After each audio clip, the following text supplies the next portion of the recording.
Friendship 7, standing by for impact.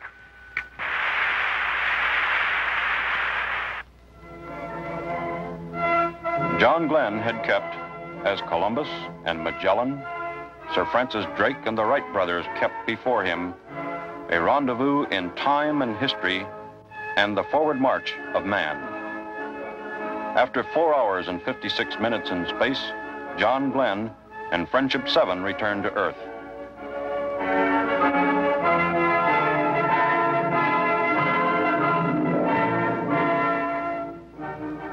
And 56 minutes in space as the representative of all the members of the Mercury team, all the people of America, and all men who treasure freedom everywhere. The voyage of Friendship 7 marks only the end of the beginning of free man's exploration of the vast, infinite ocean of space.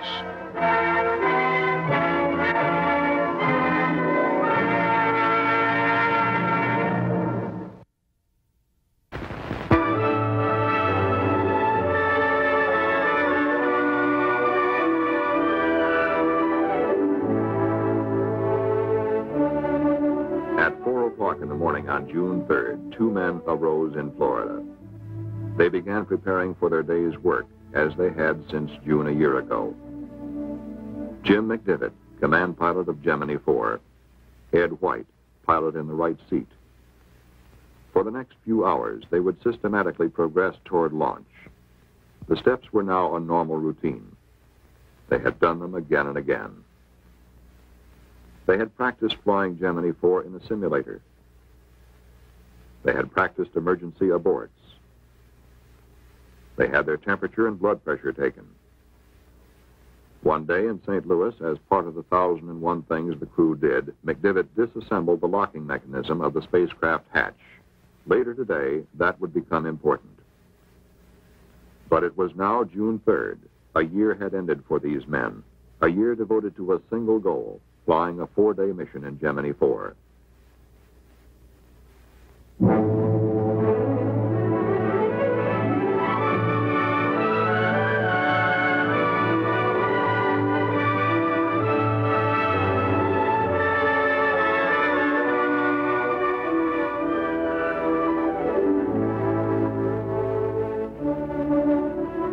In America's first long-duration mission, Gemini 4 would complete 62 revolutions. The flight plan called for the spacecraft to be inserted into orbit at 32.5 degrees north latitude at 185 statute miles in altitude over Bermuda. People were already adding a new word to their vocabularies, EVA. It stood for extravehicular activity.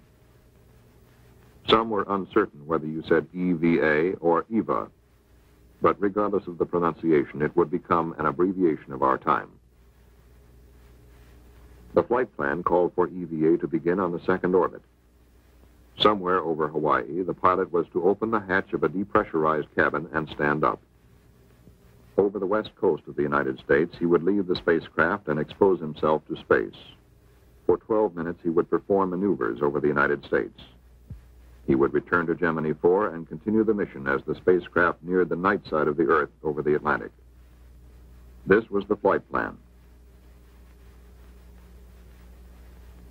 A special EVA suit and life support pack had been designed and tested by NASA engineers in the Crew Systems Division.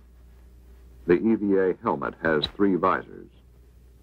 The inner visor is the normal suit visor, which seals in suit pressure. Over it are 2 special visors. They are detachable and need not be worn throughout the entire mission. The outer or sun visor is easily recognized from its gold coating. It reflects both visible light and infrared rays. With it attached, only 10% of the sun's visible light is admitted. Beneath the sun visor, but not visible here, is an inner protective visor made of polycarbonate plastic.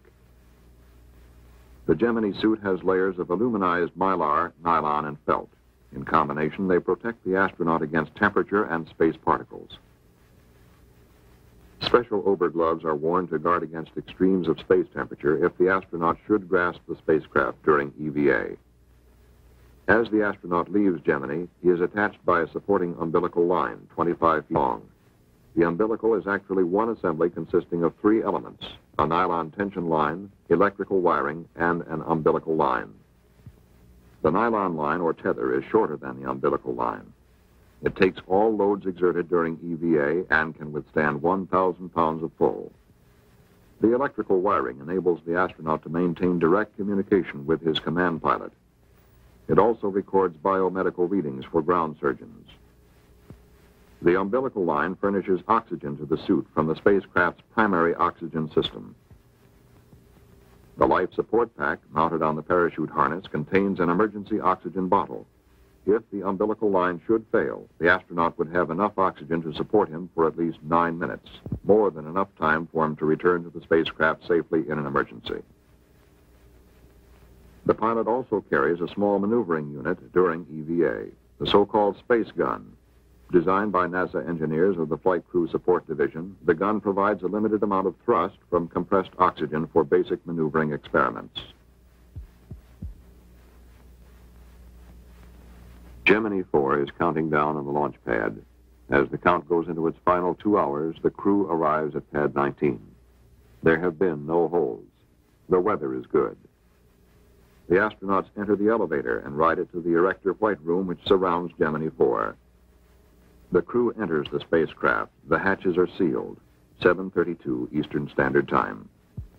The crew is now at countdown. They begin checking out the spacecraft systems.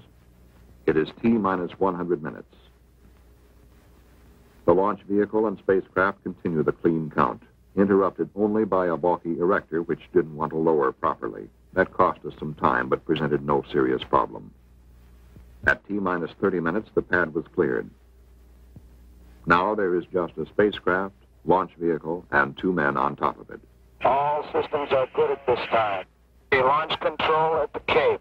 T-minus 10 minutes and counting. 6 minutes before launch. The spacecraft test conductor signed off to the spacecraft with these final words. Okay, Jim, have a good flight. 5, 4, 3, 2, 1, 0. Ignition. Lift. At 10:16 Eastern Standard Time, Gemini 4 was on its way. We have a roll program initiated. I know.